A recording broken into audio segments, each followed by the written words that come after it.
চাঁদপুরের মতলব উত্তর উপজেলার দুর্গাপুর ইউনিয়নের আয়োজিত বিএনপির ভারপ্রাপ্ত চেয়ারম্যান তারেক রহমান কর্তৃক ঘোষিত রাষ্ট্রকাঠামো মেরামতের ৩১ দফা বাস্তবায়নের লক্ষ্যে উঠান বৈঠক অনুষ্ঠিত হয়েছে।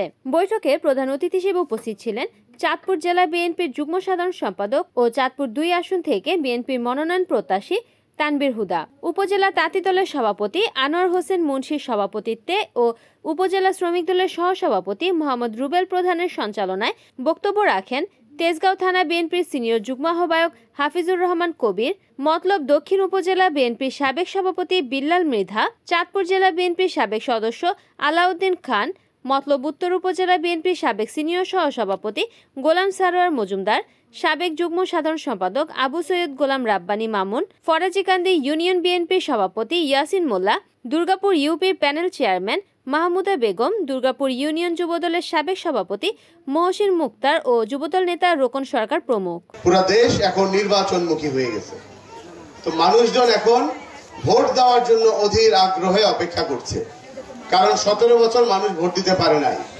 আপনাদের এলাকায় ভোট দিচ্ছেন আপনারা? কেউ দিচ্ছেন? কেন দিতে পারেন নাই? ভোটটা দেখছেন রাত্রে বেলায় নিয়ে গেছে, কেন্দ্রে যাওয়ার আগেই বলছে আপনাকে ভোট দেওয়া হয়ে গেছে, আর দেওয়া লাগবে না। এই ভোট ডাকাতি, ভোট সন্ত্রাস ১৭ বছর ধরে আওয়ামী লীগ করে গেছে।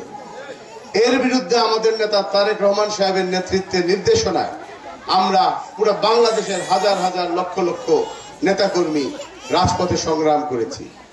মামলা খেয়েছে, খুন হয়েছে, গুম হয়েছে, আমি সহ আমাদের অনেক নেতাকর্মী জেল খেটেছে, কোর্টের বারান্দায় বারান্দায় বছরের পর বছর কাটিয়ে দিয়েছে। তো সুতরাং এই ত্যাগের বিনিময়ে আমরা স্বৈরাচারকে বাংলাদেশ থেকে কিন্তু বিদায় করে দিছি। ফ্যাসিস্টকে এই জনতার সাথে একত্রিত হয়ে সকল গণতন্ত্রকামী দল যারা আছে বিএনপি সহ আমরা বাংলাদেশ থেকে বিদায় করেছি। তো এখন আমাদের প্রাথমিক বিজয় অর্জন করা হয়েছে এবং আমরা আশা করছি ইনশাআল্লাহ ২৬ তারিখে ২৬ সালে ফেব্রুয়ারি মাসে জনগণ তার ভোটটা এবার দিতে পারবে।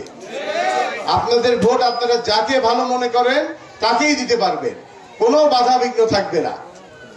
তো সেই ভোটের মাধ্যমে আমরা যদি রাষ্ট্র পরিচালনায় আসতে চাই তাহলে আমাদের কি করতে হবে? রিপোর্ট করেছেন চাঁদপুর প্রতিনিধি সুমন আহমেদ, NN TV।